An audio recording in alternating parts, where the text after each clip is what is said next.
शुरू करते हैं। कल जो पैराग्राफ हुआ था अंत में, उसको पढ़ के आगे बढ़ेंगे।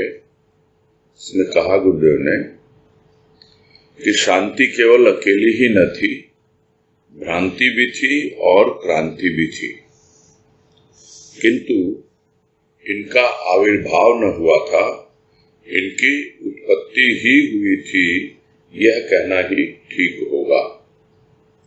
शांति एक और भ्रांति तथा क्रांति दो। शांति प्रतिद्वंदिता की इच्छुक न थी, किंतु क्रांति तो विद्रोह की जननी थी। अभागी भ्रांति को किसी करवट चैन न थी, बेचैन, फिर भी शांति को अपनाना न चाहती थी। शांति भ्रांति तथा क्रांति पर दया का ही वर्षण करना चाहती थी, किंतु क्रांति की गति का ही अवरोध हो जाता यदि वह शांति को अपना हितु समझती। अतः शांति और क्रांति के मार्ग ही भिन्न हो गए।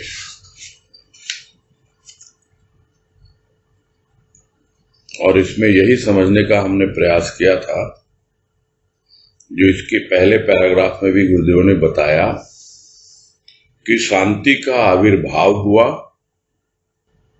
और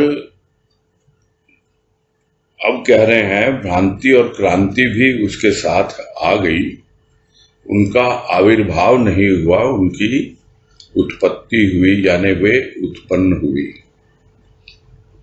क्योंकि सृष्टि की रचना हुई तो शांति का तो प्राकट्य हो गया सृष्टिकर्ता के साथ साथ, किंतु यह भी देखा गया कि जिस तरह प्रकृति में सब गुणों का मिश्रण होता है, 3 गुणों का, तो तरह तरह के गुणों के मिश्रण से भ्रांति और क्रांति की भी उत्पत्ति हुई। अब शांति तो रही एक, अब उसको संभालना है 2 को, और वो 2 है भ्रांति और क्रांति। और भ्रांति का मतलब हमने लिया था, जो अंग्रेजी में अच्छे से समझ में आता है, कंफ्यूजन। और क्रांति का मतलब होता है रिवॉल्यूशन, कि कुछ नेस्त नाबूद कर दूं, तहस नहस कर दूं। क्रांतिकारी अनेकों हुए हैं, वो सब इतिहास हमें बतलाता है कि कोई शांति के द्वारा स्वतंत्रता प्राप्त करना चाहता था, गांधी जी जैसे लोग, और कोई क्रांति के द्वारा, उनको क्रांतिकारी कहा गया। तो दोनों का रास्ता बिल्कुल भिन्न और यूं कहें कि विपरीत। यही बात आगे समझाई गुरुदेव ने। शांति तो समझाना चाहती थी, शांति उनको क्या कहें, सद्बुद्धि उनको देना चाहती थी, भ्रांति और क्रांति को। किंतु क्रांति तो एक क्षण भी बैठ के हुए शांति की बात सुनना ही नहीं चाहती, और भ्रांति की अवस्था तो और भी दयनीय, क्योंकि भ्रांति क्या करे, किधर जाए, इधर जाए, उधर जाए। कभी बेहोशी है, कभी मदहोशी है। थोड़ा बहुत होश आता है तो फिर लगता है ये क्या हो रहा है, समझ नहीं आता, फिर अपनी गफलत में चला जाता है प्राणी। कौन सी राह जाऊं मैं, इधर जाऊं कि उधर जाऊं। और इसी प्रकार उसका जीवन, जो भ्रांत जीव है, उसका जीवन इसी प्रकार व्यतीत होता रहता है। शांति की जो बात होती है वो यही है कि शांति तो सबका भला चाहती है, कि सब शांत रहें, सब मुझे अपनाएं। किंतु क्रांति तो उसकी बात सुनेगी नहीं, क्योंकि क्रांति तो सबको तहस नहस करना चाहती है। सब कुछ नष्ट करके ही हम कुछ नया कर सकते हैं, यह क्रांति की सोच होती है। किंतु शांति ये कहती है कि तुम शांतिपूर्ण ढंग से भी बहुत कुछ परिवर्तन अपने भीतर कर सकते हो। तो यदि क्रांति शांति की बात मान लेती या उसकी बात सुनने लगती या उसे अपना हितैषी समझती, वेल विशर समझती, तो फिर क्रांति तो अपने जिस राह पे चल रही थी उसका रास्ता ही बंद हो जाता। वो कैसे मानती ये सब बातें? इसलिए शांति और क्रांति के मार्ग भिन्न हो गए, एकदम अलग हो गए। और यदि ये कहा जाए कि बिल्कुल विपरीत हो गए तो भी कोई अतिशयोक्ति नहीं होगी। आज कह रहे हैं क्रांति विप्लव विहारिणी, शांति प्रेम प्रचारिणी। क्रांति को प्रेम एक निरर्थक शब्द प्रतीत होता है। वह तो उग्र रूप धारण कर सृष्टि की सृष्टि ही बदलना चाहती आ रही थी। आज भी शांति और क्रांति के भिन्न पथ दीर्घ पड़ते हैं। और उसी बात को और स्पष्ट कर रहे हैं गुरुदेव इस छोटे से पैराग्राफ में कि क्रांति जो है वो तो विप्लव चाहिए उसे, सब कुछ जो शुरू से बात हो रही है, मार काट, उखाड़ दो, फेंक दो, हटा दो, जो भी रास्ते में तुम्हारे बाधक बने, और उसी में वो एंजॉय करती है। विहारिणी, विहारिणी मतलब जैसे हम विहार करते हैं, वहां जाके हमें अच्छा लगता है। कोई नौका विहार पे जाता है तो उसको अच्छा लगता है बोटिंग, और कोई पहाड़ों पे जाता है, एंजॉय करता है। तो क्रांति इसी को एंजॉय करती है।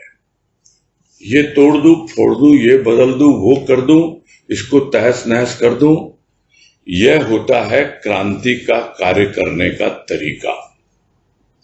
और शांति का क्या तरीका है? शांति तो प्रेम चाहती है और प्रेम का ही प्रचार करती है।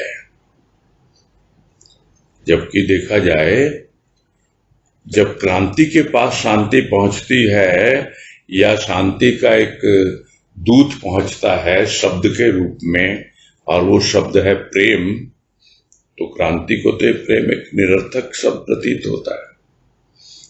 ये क्या प्रेम? प्रेम क्या होता है? कोई सुनता है प्रेम से कोई बातें? अरे जब तक उसको मार पीट के ठीक नहीं किया जाए तब तक वो सीधा थोड़े होगा। इस तरह की भावना लोगों की रहती है और वो क्रांति का ही रूप है। शांतिपूर्ण ढंग से, प्रेम से कोई किसी को समझाए, उनके लिए तो प्रेम एक निरर्थक शब्द प्रतीत होता है उनको तो। और जब थोड़ा उग्र रूप धारण कर लेती है क्रांति, वो तो पूरी सृष्टि की सृष्टि ही बदल देना चाहती है। आज भी चाहती है, पहले से चाह रही है। अब कितना वो बदल पाई है, क्योंकि क्रांति के नाम पर इतिहास गवाह है, बहुत कुछ हो चुका है। यह क्रांति, वह क्रांति, किंतु क्या बदला क्या नहीं बदला? हो सकता है बाहर की सृष्टि बदल गई हो, किंतु भीतर की दृष्टि इसमें तो और ज्यादा गिरावट ही आई है, और ज्यादा प्राणी की सोच, उसका दृष्टिकोण बहुत निम्न स्तर का पहले की तुलना में हो गया है। और उसका सबसे बड़ा कारण है यह क्रांति। यदि शांति को अपनाए, प्रेम पूर्ण ढंग से जीवन व्यतीत करे, तो उसे सब बातें समझ में आने लगती है। और यही कारण है कि शांति और क्रांति के पथ जो होते हैं वो अलग अलग दिखाई पड़ते हैं आज भी। आगे है, भ्रांति तो स्वयं ही बेहाल है, वह न शांति को समझ पाती है और न क्रांति को। उसे तो दोनों ही निरर्थक सी जान पड़ती है। भ्रांति आई कहां से? यह प्रश्न उठाना ठीक भी है और नहीं भी।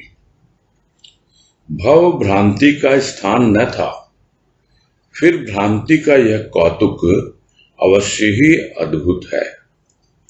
भ्रांति न होती तो तथाकथित धर्मों का प्रचार संभव होता? कदापि नहीं। इस प्रचार तथा प्रसार में क्रांति ने भी भ्रांति का बहुत साथ दिया। धर्म सुधार के नाम पर कितना रक्तपात हुआ है, इसे देखकर धर्म स्वयं लज्जित हुआ होगा, ऐसा निरपेक्ष विज्ञ जनों का मत है।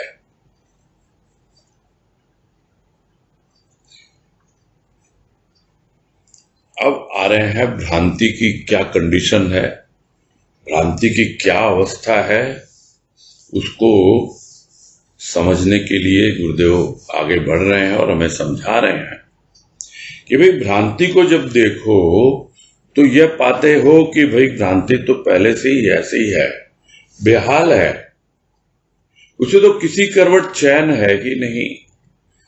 क्यों? उसके पीछे सबसे बड़ा कारण क्या है?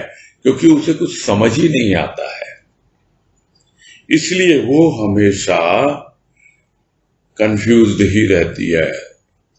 थोड़ा सा इधर जाएगी, थोड़ा सा उधर, तो वो समझ ही नहीं पाती कि शांति सही है या फिर क्रांति सही है। आखिर मैं क्रांति का मार्ग अपनाऊं या शांति का? क्योंकि दोनों के मार्ग तो भिन्न भिन्न है, इसमें कोई संदेह है ही नहीं। दोनों एक साथ रह ही नहीं सकती हैं। और भ्रांत व्यक्ति क्या करेगा? दोनों को साथ लेके क्या संभव है चलना? यह तो वैसे ही है जैसे कि दो नावों पे पैर रखना। एक बार को सुख और दुख को साथ लेके फिर भी प्राणी चल सकता है, किंतु उसे भी परेशानी होती है, क्योंकि कब वो सुख दुख का रूप ले लेता है और कब वो दुख सुख का रूप ले लेता है, पता ही नहीं चलता भ्रांत व्यक्ति को। तो भ्रांत व्यक्ति के सामने यदि कोई अल्टरनेटिव है, कोई विकल्प है, तो वो तो हमेशा भ्रांत ही बना रहता है। जब तक उसकी भ्रांति दूर नहीं होगी, वो उसका जीवन वैसे ही व्यतीत होगा। अब यदि कोई सोचे ये भाई ये भ्रांति आई कहां से, तो पहले ही बताया, यह भ्रांति जो है यह उपज है, उत्पन्न हुई है। किसकी उपज है? प्रकृति की उपज है। कौन सी प्रकृति की? सूक्ष्म प्रकृति की। यानी कि सूक्ष्म प्रकृति जो 3 गुणों से बनी हुई है, उसकी उपज है यह भ्रांति। अब भ्रांति होती कहां है? जो हमारी सूक्ष्म प्रकृति है, मन बुद्धि चित्त अहंकार। ज्यादातर भ्रांति बुद्धि में होती है और या मन में होती है। जब बहुत गहरे चली जाती है तो चित्त भी बहुत ज्यादा चंचल हो जाता है, डिस्टर्ब हो जाता है। अन्यथा भ्रांति का खेल मन और बुद्धि में ही समझ में आता है। तो यह सूक्ष्म प्रकृति है, वहीं से यह भ्रांति उत्पन्न हुई है। तो यह प्रश्न उठाना क्या उचित है? ठीक है, जिसे समझ में नहीं आता वो तो यह प्रश्न उठाएगा ही भाई कि भ्रांति आई कहां से। और उचित नहीं भी है। नहीं भी किसके लिए है? जो समझ पाता है कि भाई भ्रांति तो यहीं से आई है।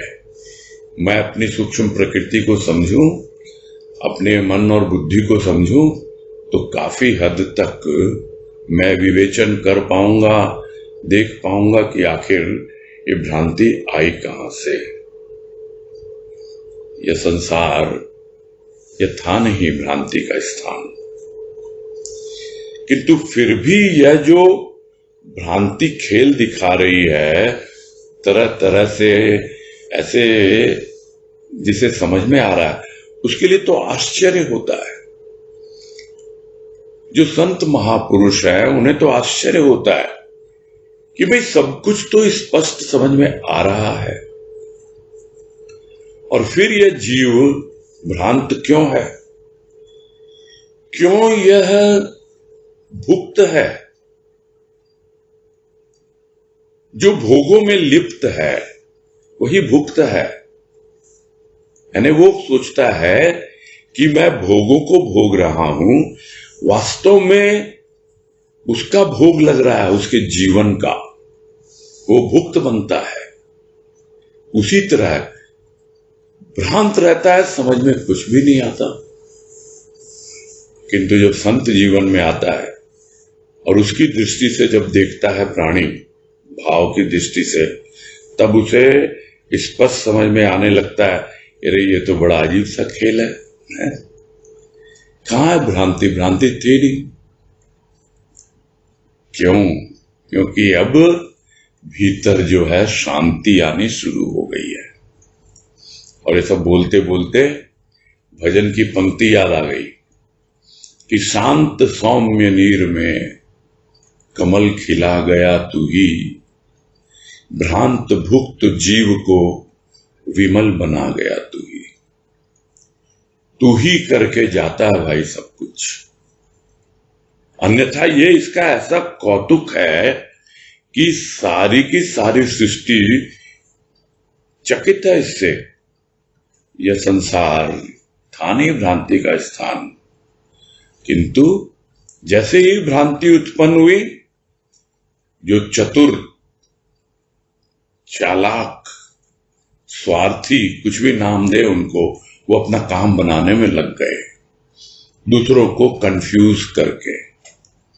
और यही गुरुदेव कह रहे हैं कि यदि भ्रांति नहीं होती तो तथाकथित धर्मों का प्रचार संभव होता।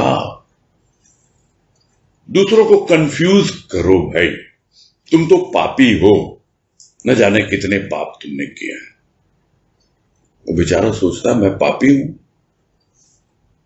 हो सकता है एक आध गलतियां हो गई होंगी, तो वो तो उस वक्त तो उसे कुछ नॉलेज ही नहीं थी, कुछ समझ ही नहीं थी। ना समझी में अगर गलती हो जाती है तो फिर क्या, समझना होगा ना। तो जो उस पर ध्यान देता है वो इस तरह बरगलाया नहीं जाता। किंतु ज्यादातर लोग इन सब बातों से भ्रांति में पड़ जाते हैं कि वास्तव में मैं ऐसा ही हूं। अरे तुम्हारे क्या क्या कर्म रहे हैं, पाप कर्म, उसी का फल तो भोग रहे हो। बस हो गया भ्रांत हो तो तुम ये करो ये करो। तो इस तरह देखा जा रहा है कि ये जो तथाकथित धर्म यहां लिखा है गुरुदेव ने, तथाकथित यानी वास्तव में वो धर्म नहीं है।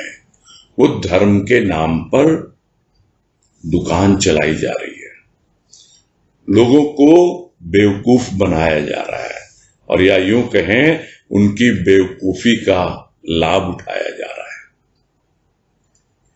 तो यह होता नहीं, यही कह रहे हैं गुरुदेव। क्या होता नहीं? कदापि नहीं, यानी बिल्कुल नहीं, संभव था ही नहीं। यह तो भ्रांति है प्राणी के भीतर, जिसके कारण वो इन सब चीजों में उलझ जाता है, समझ नहीं जा पाता। और किस तरह इसको आगे बढ़ाया जाए, तथाकथित धर्मों को जो लोगों ने अपनाए तो उसमें भ्रांति का लाभ उठाया, और साथ साथ क्रांति का भी। क्रांति ने भी बहुत साथ दिया है इसके प्रचार प्रसार में, तथाकथित धर्मों को आगे बढ़ाने में। जहां भ्रांति से काम चल गया वहां भ्रांति में बन गई बात, जहां भ्रांति से काम नहीं चला वहां क्रांति यानी जोर जबरदस्ती, तहस नहस, क्रांति का नाम दे दिया उसको। तो धर्म सुधार के नाम पर कितना कुछ रक्तपात हुआ है, कितने लोग मारे गए हैं, क्या कुछ हुआ है।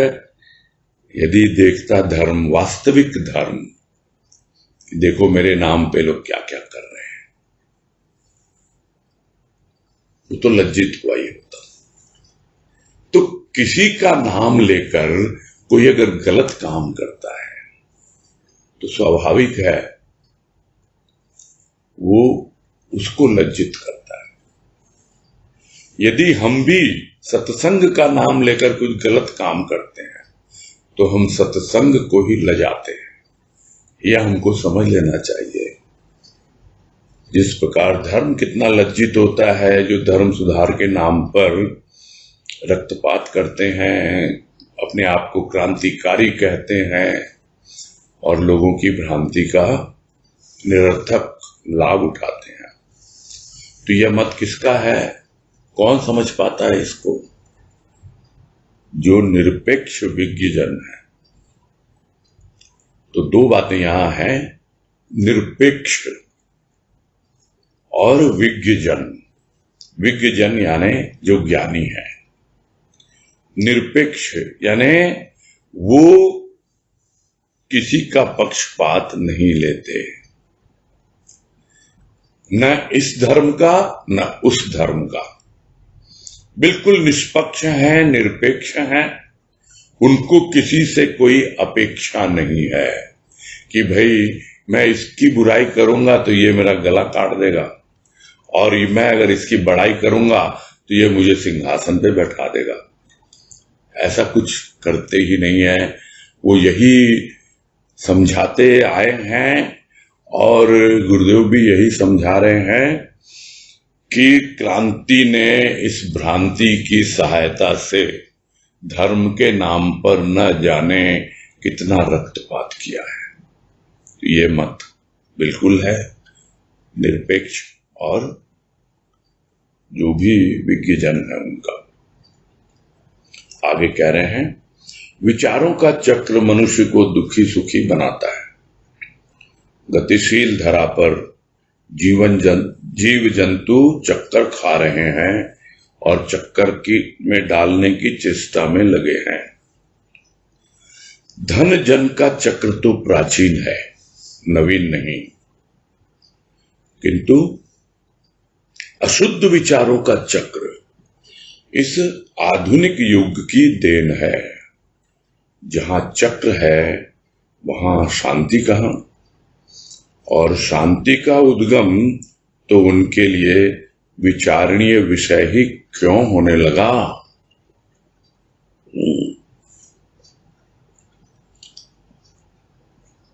चक्र है ये, विचारों का चक्र। स्वाभाविक है, उसी में घूमता रहता है मन। तरह तरह के विचार हैं, आते हैं जाते हैं, अच्छे लगते हैं, अनुकूल लगते हैं तो सुख मान लेता है और प्रतिकूल लगते हैं तो दुखी हो जाता है। तो ये तो अब सब जानते ही हैं। हम बहुत अच्छी तरह से गुरुदेव ने इन दोनों लेखों में समझाया, जिसका एक का शीर्षक है सुख और दूसरे का है दुख। बहुत अच्छी तरह से हमने समझ लिया कि ये कुछ और नहीं है, विचारों का चक्र ही होता है जिसके कारण मनुष्य दुख या सुख अनुभव करता है। ठीक है, धरा तो गतिशील है, किंतु वो भी क्या है, वो भी तो गोल चक्कर में ही घूमती है। और उस धरा के ऊपर जो जीव जंतु हैं, यहां तक कि मनुष्य भी जो हैं, वो क्या है, वो भी चक्कर में घूम रहे हैं, चक्कर खा रहे हैं, यानी कंफ्यूज्ड है। वो बिल्कुल भ्रांति में जी रहे हैं, कुछ उनको समझ ही नहीं आ रहा है। और जो दूसरे हैं वो जो चक्कर में नहीं है, उनको चक्कर में डालने की कोशिश कर रहे हैं। तो इस धरा पर दो ही प्रकार के जीव हैं, एक जो चक्कर खा रहे हैं और दूसरा जो चक्कर में डालने में लगे हुए हैं। ये हम देख रहे हैं दुनिया में। तो ये चक्कर है क्या, इसके ऊपर भी गुरुदेव ने एक लेख लिखा हुआ है, अनंत का चक्र। अभी तो यहां इतना ही कह रहे हैं कि ये धरा गोल गोल घूमती है, गतिशील है, और प्राणी का दिमाग भी दो गोल गोल घूमता रहता है, चक्करबाजी में लगा रहता है, और खुद लगा रहता है तो दूसरे को भी चक्करबाजी में ही डालता है। ये दिखाई देता है चारों तरफ।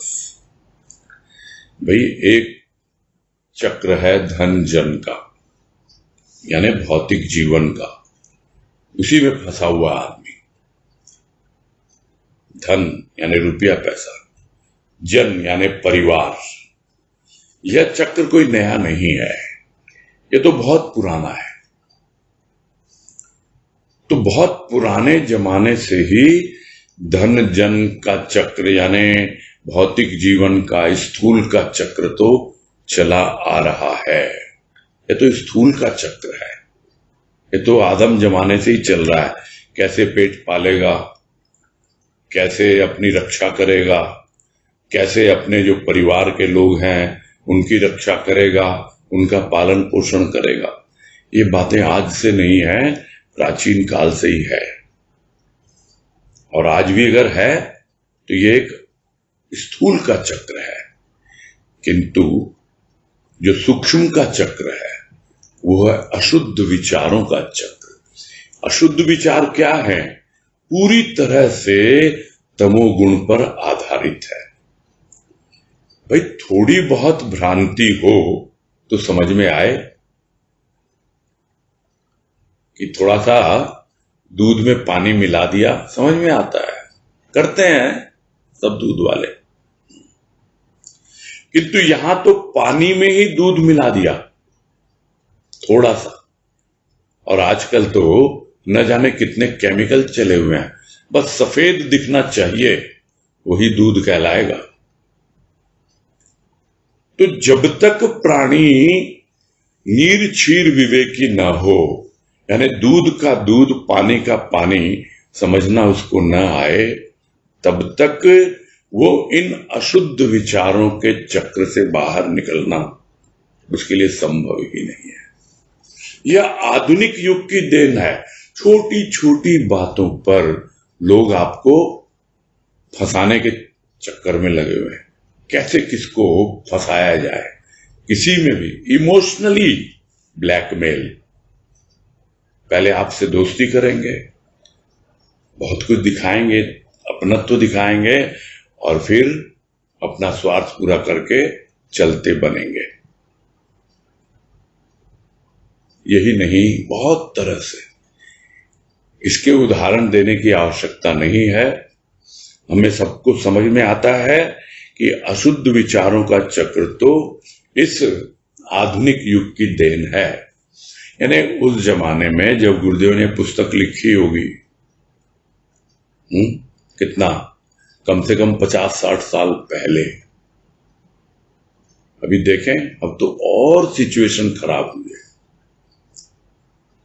अभी तो एक कदम नहीं उठा सकता प्राणी, संभल संभल के किस पे भरोसा करे, किस पे विश्वास करे, क्योंकि अपने आप का ही भरोसा नहीं है, अपने आप पे ही विश्वास नहीं है। पता नहीं कब कंफ्यूज हो जाऊंगा, मैं समझ ही नहीं पाऊंगा कि मेरे लिए ये धनजन का चक्र महत्वपूर्ण है, और या फिर मैं शांति के उद्गम की बात सोचूं। ये तो निरर्थक विचारों का चक्र, अशुद्ध विचारों का चक्र चला आ रहा है। तो जहां चक्र है वहां पे शांति कैसे आ सकती है भाई? यह चक्र तो सूक्ष्म का है। शांति भी सूक्ष्म है, एक भाव है जो शुरू में ही गुरुदेव ने हमें समझा दिया। तो वहां शांति नहीं है, और शांति का अगर थोड़ा सा भी अनुभव नहीं होता प्राणी को, तो फिर कैसे पहुंचेगा उसके उद्गम तक? उद्गम की बातें सुनना ही उसको पसंद नहीं है। क्यों उस पर विचार करेगा भाई कोई? उसको तो अच्छा खाना पीना चाहिए, अच्छा घर परिवार खूब बढ़िया से हो जाए, बहुत बढ़िया है। और विचार, थोड़ा विचार कर लिया, कितना? नहीं, अशुद्ध तो नहीं है विचार, लेकिन ठीक है, दुनियादारी में तो रखना पड़ता है, करके अपने आप को संभाल लेता है, समझा देता है। तो क्या भ्रांति दूर हो गई? ये भ्रांति है। ठीक है, क्रांति को जल्दी से नहीं अपना सकता प्राणी, उसके लिए बहुत हिम्मत और हौसला चाहिए, उसके लिए बहुत शक्ति भी चाहिए, मानसिक बल भी चाहिए।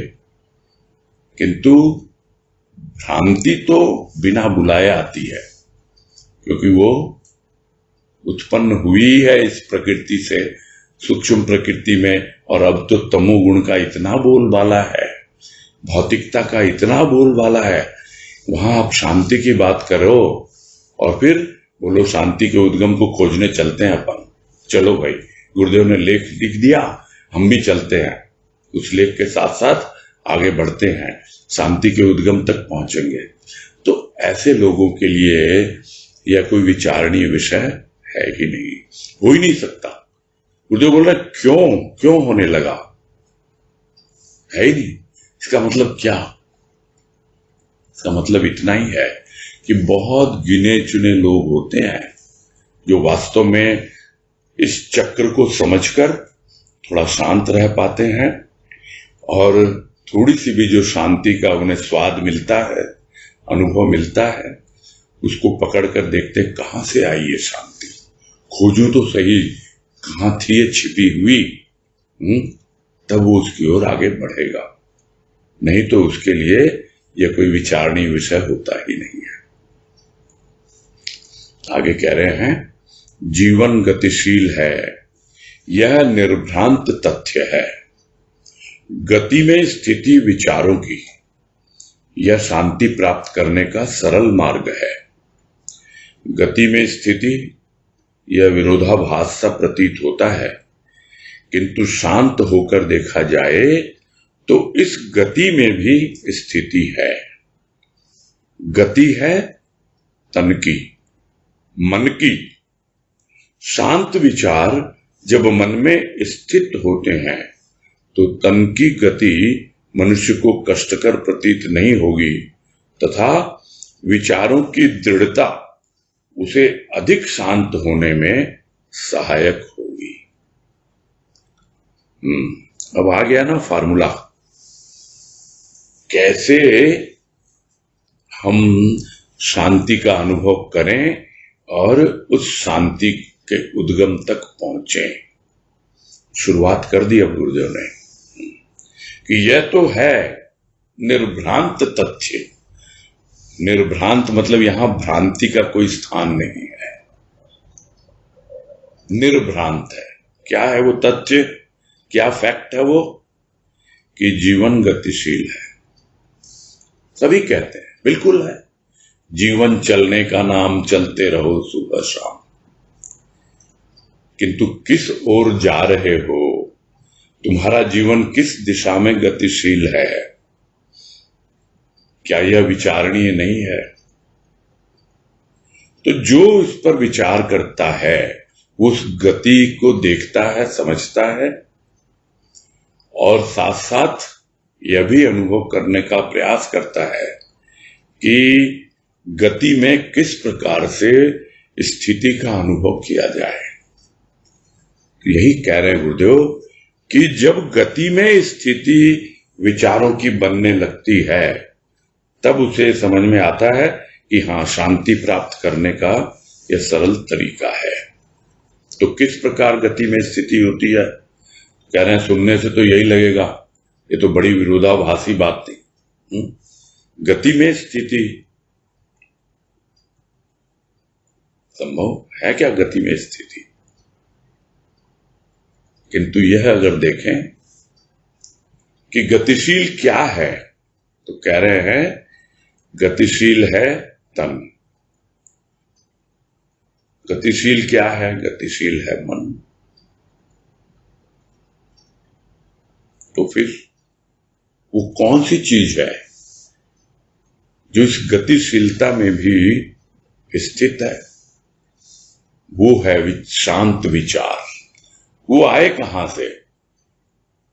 विचार तो आते हैं, मन में उठते रहते हैं, और ज्यादातर बाहर से ही आते हैं। प्रारंभिक अवस्था तो यही होती है, बाहर हमने कुछ सुना, कुछ पढ़ा, कुछ देखा, यानी जो भी हमारी ज्ञानेंद्रियां हैं उसके माध्यम से हमारे मन में विचार प्रवेश करते हैं और प्रवेश करते हैं और एक तरह से उथल पुथल मचा देते हैं। किंतु जब हम थोड़ा सा उन पर गौर करते हैं, ध्यान देते हैं, तब हमें पता लगता है कि इनमें से भी कुछ विचार ऐसे हैं जो मेरे काम के हैं। और उन विचारों पर जब मनन करता है मन, तब धीरे धीरे वो विचार उसका अनुभव बनते हैं, यानी वो विचार उसके अपने हो जाते हैं, वो विचार अब उसके भीतर टिक जाते हैं। स्थित होना क्या है? टिकना, यानी विचार वो उसके अपने हो गए। कैसे हुए? अनुभव के द्वारा हुए। तो जब मन में वो अनुभव आ जाता है और विचार जब टिक जाते हैं, तब वो विचार फिर शांत हो जाते हैं। बहुत से विचारों में कुछ सीमित विचार, गिने चुने विचार ही होते हैं जो मन में स्थित होते हैं। और वैसी अवस्था जब बनती है, तब तन की गति बिल्कुल भी कष्टकर प्रतीत नहीं होती है। क्यों? क्योंकि हमारा ध्यान तो उन विचारों पर है जो बिल्कुल स्थित है भीतर, और वही शांति प्राप्त करने में हमारा सहायक बनते हैं, हमारी सहायता करते हैं। जो शुरू में ही इस पैराग्राफ में कहा कि गति में स्थिति विचारों की, बाकी विचार गतिशील रहेंगे, शरीर गतिशील रहेगा, मन के अन्य विचार भी गतिशील रहेंगे, किंतु कुछ विचार जो हैं, जो हमें अच्छे लगे, जिनको अनुभव करके हमें शांति मिली, वो टिक जाते हैं। और जब वो टिक जाते हैं तो बाकी सब कुछ चलता रहता है, किंतु वो टिके हुए विचार ऐसे होते हैं कि जैसे ही उन पर फोकस करता है प्राणी, ध्यान देता है, तो तन की जो गति है, यानी तन के जो भी कार्य हो रहे हैं, स्थूल का जो भी कार्य हो रहा है, घर का, परिवार का, धन का, जन का, वो हो रहा है, किंतु वो भीतर हमें विचलित नहीं करता, क्योंकि अब हम भीतर से कुछ ऐसे विचारों को अपना चुके हैं जो हमारे भीतर टिक गए हैं, स्थित हो गए हैं। बाकी के विचार आएंगे जाएंगे, तो उस गतिशीलता में भी स्थिति बन जाती है और धीरे धीरे विचारों की दृढ़ता जैसे बढ़ेगी। यानी विचार दृढ़ कब होंगे? यानी और विचारों का समूह आएगा, और इतना ही नहीं, वो विचार धीरे धीरे भाव में परिवर्तित होंगे, यानी और प्रगाढ़ होंगे, तब जाकर के वो दृढ़ होंगे। तो विचारों की दृढ़ता और अधिक शांत होने में सहायक सिद्ध होगी। कब होगी? जब वो गति में स्थिति को समझ ले, और समझे ही नहीं, उसे अपनाए, और उसे अपनाकर और बढ़ाए, और ज्यादा उस शांति का अनुभव करे, तब जाके जो विचारों की दृढ़ता है, और वही मनोबल कहलाता है। पहले मन जो है, क्योंकि कोई आधार ही नहीं है उसका, कोई विचार का आधार चाहिए मन को। हम कहते हैं हमारा आधार तो है हमारा सदगुरु, तो उस आधार का भी तो कोई आधार होगा। एक वाणी में कहा है गुरुदेव ने कि तुमने जिसका आधार ले रखा उसका भी तो कोई आधार होगा। तो क्या है गुरुदेव का आधार? वो भाव है। तो क्यों ना हम भाव का आधार लें? तभी तो मालूम पड़ेगा हमें कि बहती हुई इस धार में मेरा यही तो आधार है, तभी तो तेरे भाव से मुझे प्यार है, मेरा यही तो संसार है। अब मेरा संसार यानी भीतर का संसार, अब उसमें स्थिति बन रही है, विचार चल रहे हैं किंतु भाव टिके हुए हैं। अब ऐसा नहीं लगता कि क्षणिक भाव आए और चले गए, अब भाव टिकने लग गए। तब वो दृढ़ता उसे शांत होने में और ज्यादा सहायक बनती है। आगे कह रहे हैं, उद्गम का स्थान बताना तो विचारों का विनोद मात्र है। नदी का उद्गम स्थान तो व्यक्ति को नदी के जल की शीतलता प्रदान नहीं कर सकता। स्नान करे तो तन की जलन कम हो। शांति का भी यही इतिहास है। अनेक महापुरुषों ने शांति के उपदेश दिए तथा स्वयं शांत जीवन बिताया, किंतु धरा आज भी शांति के लिए तरस रही है, छटपटा रही है। भ्रांति और क्रांति का ही बोलबाला है। शांत व्यक्ति को पलायनवादी कहकर भी आज के चतुर जन संतुष्ट नहीं होते। ऐसे व्यक्ति स्वयं जलते रहते हैं तथा अन्य जनों को जलने के लिए उत्साहित करते हैं। यह भ्रांति नहीं तो क्या है?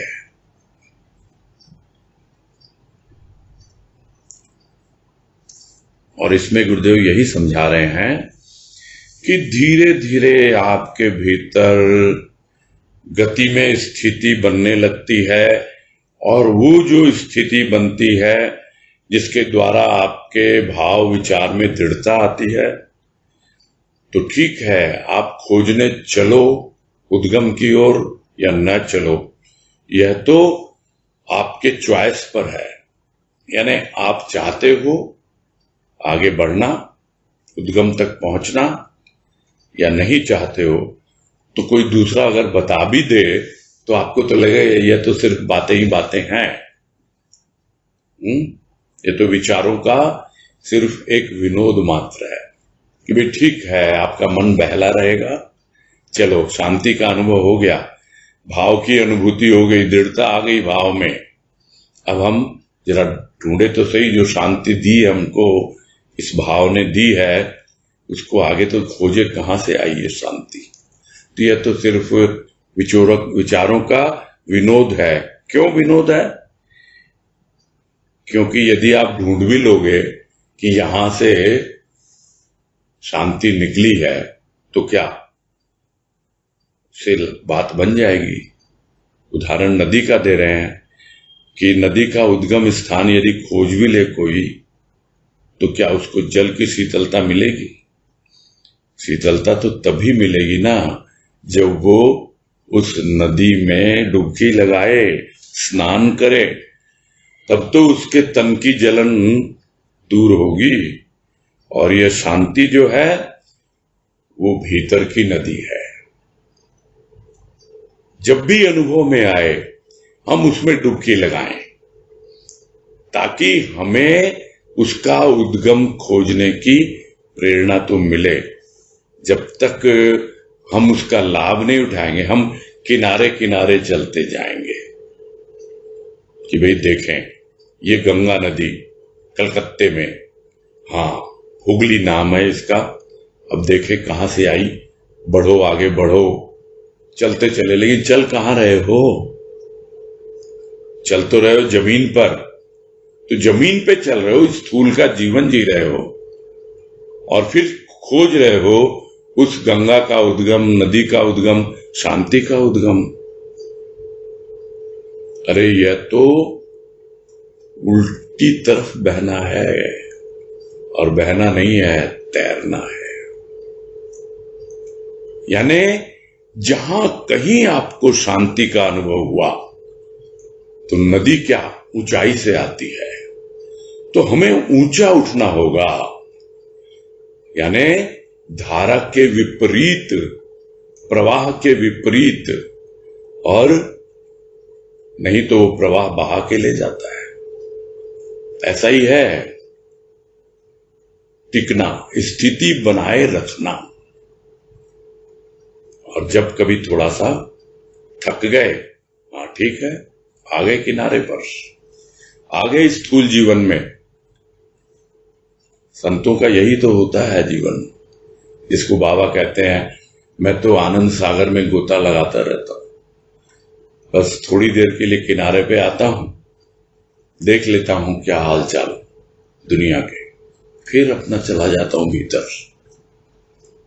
चलो वो अवस्था हमारी न भी बने, हमें उद्गम खोजना है, तो कम से कम जो अवस्था विशेष में हमें उस शांति का अनुभव हुआ, हम वहां पे डुबकी लगाएं, उसमें स्नान करें, पूरी तरह से अपने मन की जलन को शांत करें। और इस प्रकार से अनेक महापुरुषों ने शांत रहने के तरीके बताए हैं, स्वयं शांतिपूर्ण जीवन बिताया है। किंतु कितने लोग उस पे चले, या कितने लोगों को वो रुचिकर प्रतीत हुआ। आज भी यह धरा यानी पृथ्वी, पृथ्वी यानी सारे पृथ्वी पे रहने वाले जीव जंतु, सब मानव इत्यादि सब जो हैं, शांति के लिए तरस रहे आज भी, क्योंकि धरा ही तरस रही है। वो तो एक बार ऊपर से बारिश हो भी जाए तो स्थूल रूप में थोड़ी सी उसकी गर्मी शांत होती है, किंतु धरा किसमें डुबकी लगाए? यह तो स्थूल का खेल है। सूक्ष्म के खेल में आप डुबकी लगा सकते हो बड़े आराम से, भीतर ही भीतर। तब जाकर थोड़ी सी प्यास बुझती है शांति की। डुबकी लगाई, आचमन किया और अनुभव किया। किंतु आज जो अवस्था है संसार की, वो तो यही है कि आज भी लोग शांति को तरस रहे हैं। चारों ओर देखें तो भ्रांति और क्रांति का ही बोलबाला है। भ्रांत करने में लगी हुई दुनिया, और पहले भी बताया गुरुदेव ने, इस भ्रांति का आधार लेकर के ही तो तथाकथित धर्मों का प्रचार प्रसार हुआ है, और आज भी हो रहा है। जब तक लोगों को आप कंफ्यूज नहीं करेंगे, अपनी बात कैसे समझाएंगे उनको? क्योंकि कन्विंस करना तो इतना आसान होता नहीं है। कन्विंस तो वही होगा जो उस राह पर चलेगा। कन्विंस तो वही होगा जो शांति का अनुभव करेगा।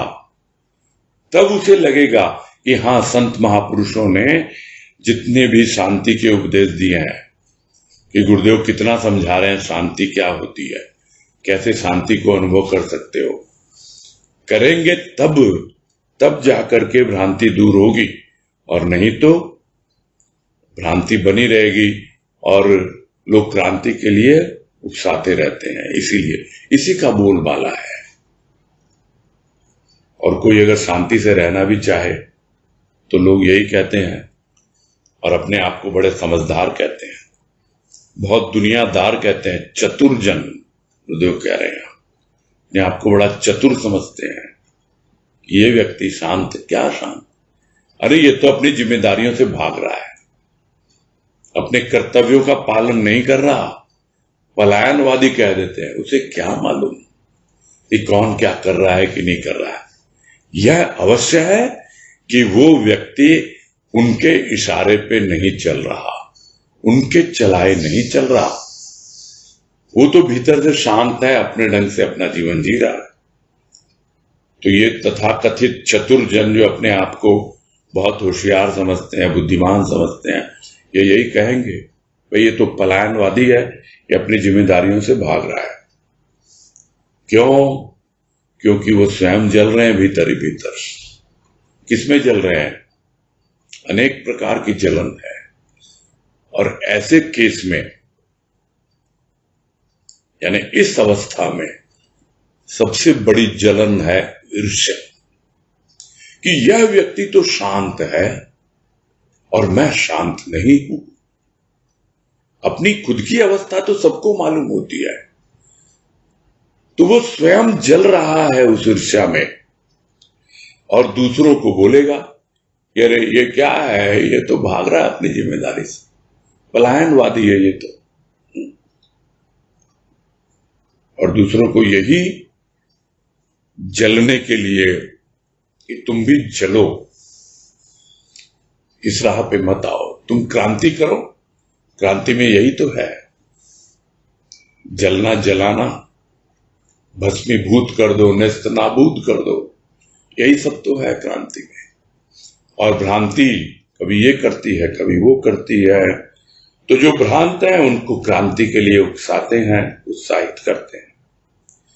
तो यही तो भ्रांति है, और क्या है। समझ नहीं पाता प्राणी कि जो पलायनवादी मुझे कह रहे हैं, यानी जो शांत व्यक्ति है, वो भी उनकी बातों में आ जाता है, उनसे प्रभावित हो जाता है, क्योंकि भ्रांति अभी दूर हुई नहीं है, अभी भी भ्रांत है, इसलिए कभी इधर कभी उधर। अरे शांति का अनुभव हुआ है ना, थोड़ा बहुत तो हुआ है तो चलो बढ़ाओ उसको, सुदृढ़ करो उसको और मजबूती प्रदान करो उस शांति को। और वो संभव है भाव के द्वारा, विचार के द्वारा, तब जाके टिकती है वो शांति, तब स्थिति बनती है। नहीं तो दुनिया मालूम नहीं कहां से कहां बहा के ले जाती है प्राणी को, खुद जल रही है और दूसरों को भी जलाने में लगी हुई है। बस यही पूरा करते हैं।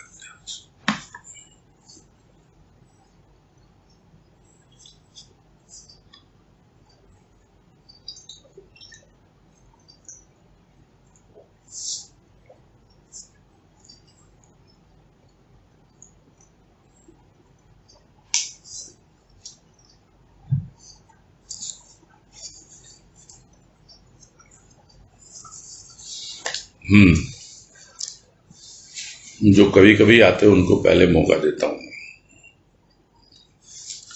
हाँ, राशि अग्रवाल।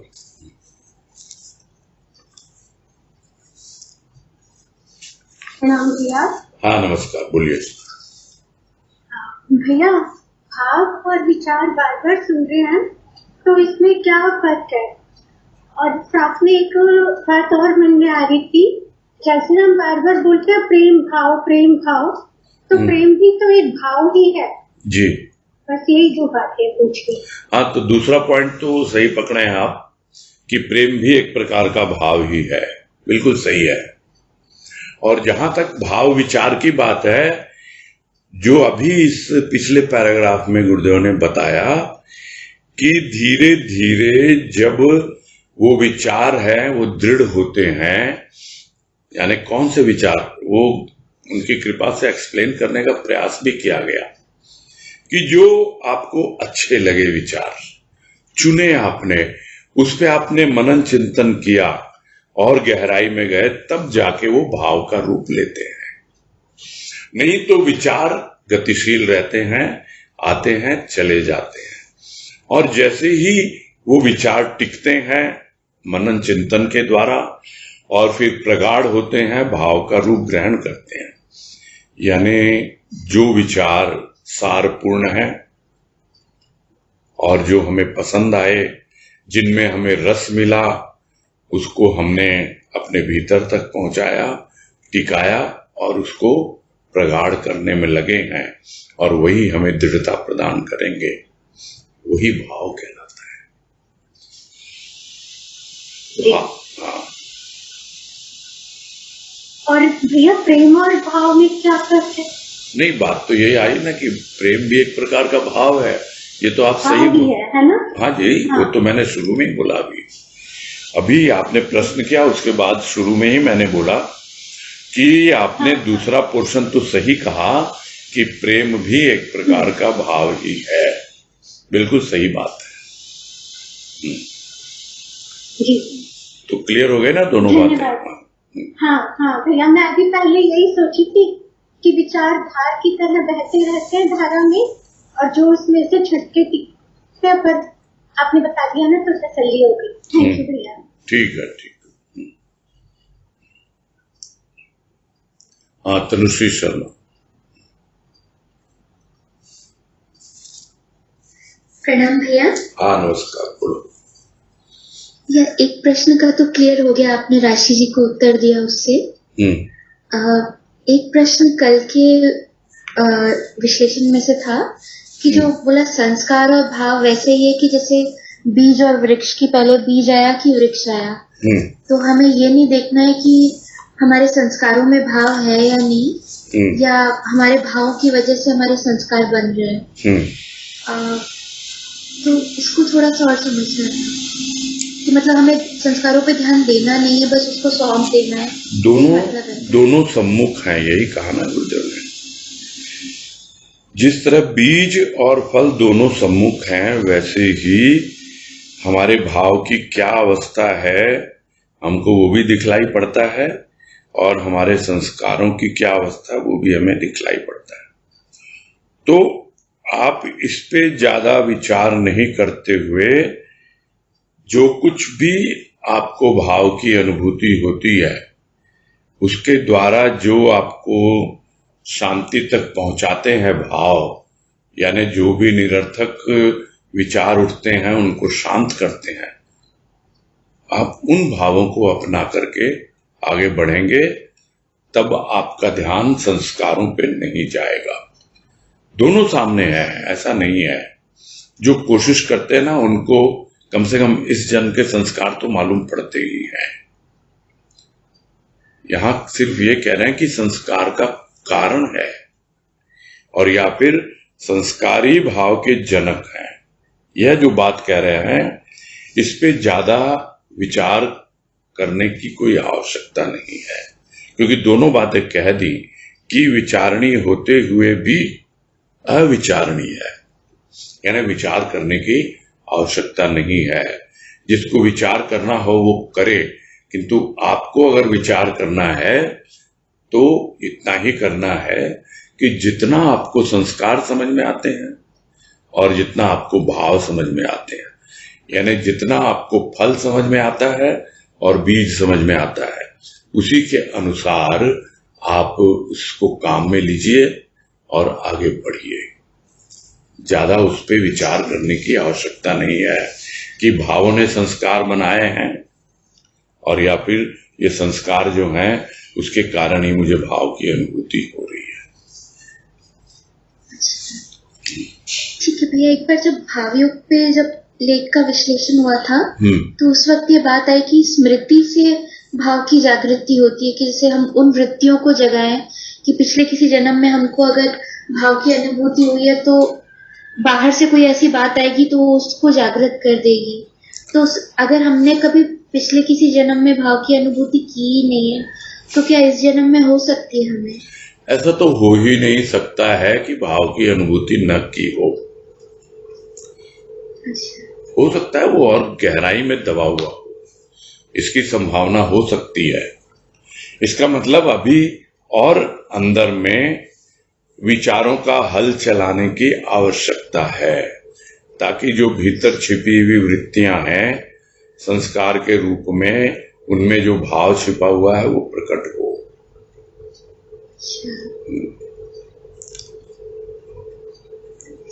मुझे तो यही समझ में आ रहा है। हाँ ठीक है भैया, धन्यवाद। हाँ, हरिओम। प्रणाम। हरिओम। चलो ठीक है, और कोई हैंड रेस तो है नहीं।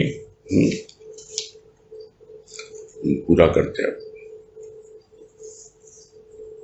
ठीक है भैया जी। हरिओम भैया जी। हाँ, हरिओम हरिओम, सबको हरिओम। हरिओम, सबको हरिओम। हाँ, हरिओम हरिओम, सबको